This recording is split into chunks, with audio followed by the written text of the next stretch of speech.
Hello বন্ধুরা, কেমন আছো তোমরা? তো আজকে সকাল সকালই চলে যাচ্ছি বাবার বাসায়। রাস্তায় আজকে প্রচুর গরম, তো অপেক্ষা না করে সিএনজি দিয়েই চলে যাচ্ছি। তো বাসায় এসে রিল্যাক্স করে এখন আমি আমার রুমের চাদরগুলো চেঞ্জ করে ফেলবো। এর আগে বিছিয়ে গেছিলাম, ওইটা একটু ময়লা হয়ে গিয়েছে। তো এখন আমি চাদর উঠিয়ে নতুন একটি চাদর বিছাবো। আমি যখনই চাদর উঠাই, আমি এই নিচে তোশকগুলোকে ভালোভাবে জোরে জোরে ঝাড় দিয়ে নিই, যাতে কখনোই এর মধ্যে বেশি একটা ধুলো না জমে। তো আমার চাদর বেছানো শেষ, আর সব চাদরের মধ্যে এটা আমার প্রিয় একটি চাদর, এটা আমি নিজে কিনেছি। আপনাদের ঘরে কোন কালার চাদর বিছাতে আপনাদের ভালো লাগে কমেন্টে জানান। এখানে আমি জানলাটা একটু ফাঁকা রেখেছি যাতে বেশি আলো না পড়ে, আবার ঘরের মধ্যে ন্যাচারাল আবহাওয়াটা একটু থাকে। তারপর আমি পিলোগুলো রেখে সোফাটাকেও ক্লিন করে নিলাম। ফ্লোরও ক্লিন করা হয়ে গিয়েছে, এখন আমার কাজ শেষ।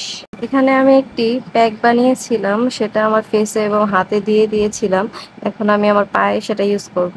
কথায় বলে একটি আপেল খাওয়া এবং প্রতিদিন ডাক্তারের কাছে যাওয়া একই কথা।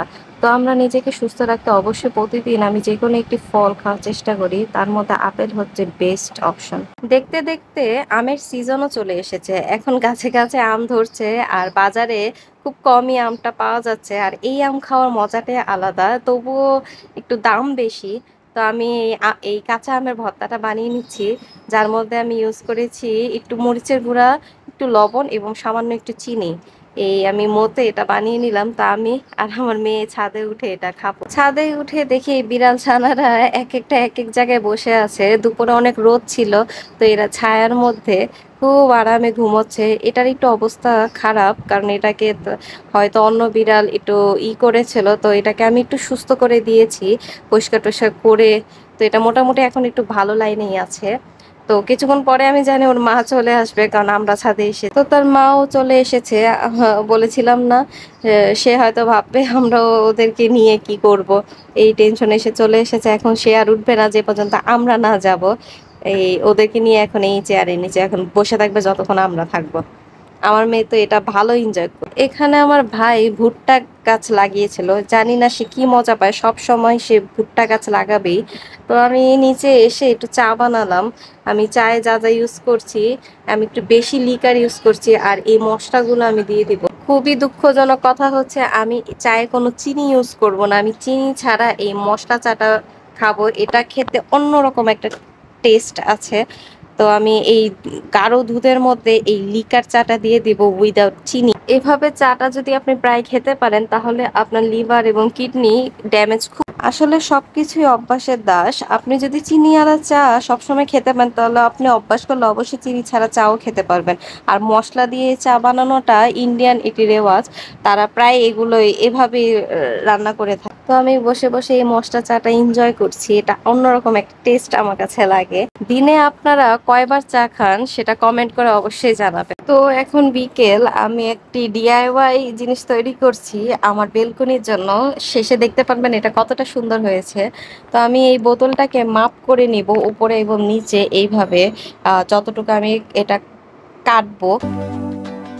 তারপর এই ছুরিটা দিয়ে আমি এই ছোট ছোট জায়গাগুলোকে একটু কেটে নেব, যাতে আমার কেচি দিয়ে কাটতে সুবিধা হয়। এবার আমি কেচি দিয়ে লম্বা লম্বা যে শেপগুলো আছে প্রত্যেকটাকে সোজা করে কেটে নেব।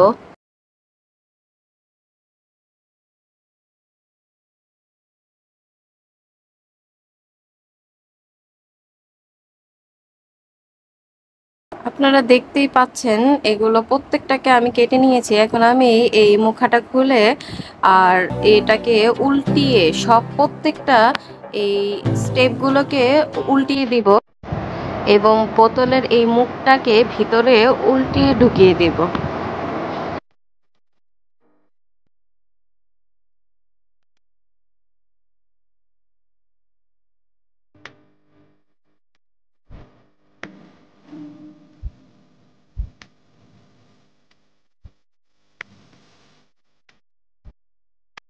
তো দেখতেই পাচ্ছেন এটা কত সুন্দরভাবে সেট হয়ে গিয়েছে। তো আমি এখন এটার মধ্যে পেইন্ট করব।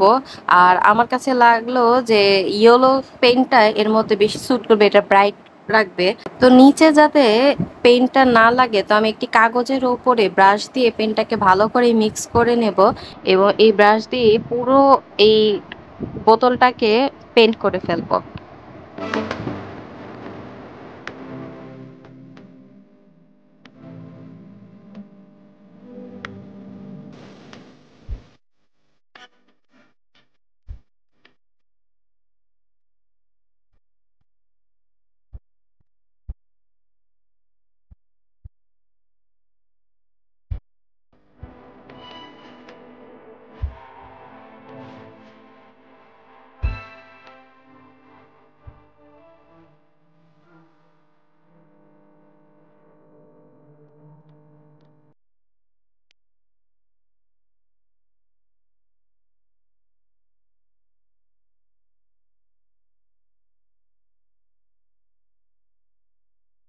তো আমার ১ম পেইন্ট করা হয়ে গেছে এবং এটি শুকিয়েও গেছে।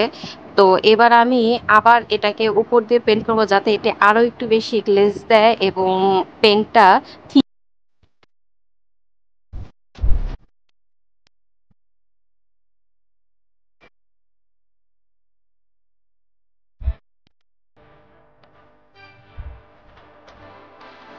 তারপর আমি এই প্ল্যানটা বানানোর জন্য নিয়ে নিলাম এই তারগুলো তারপর নিয়ে নিলাম এই ডাবল হোয়াইট টেপ। এটার সাহায্যে আমি এইভাবে প্রত্যেকটা গাছের পাতা ড্র করব। আপনারা দেখতেই পাচ্ছেন প্রসেসটা কিভাবে হচ্ছে। আর এই তারটা দেওয়ার মাধ্যমে আপনারা পাতাকে আঁকিয়ে বাঁকিয়ে রাখতে পারবেন। তো আমি এরকম অনেকগুলো রেডি করে ফেলেছি এবং আমি এটাকে পেইন্ট করে নিব।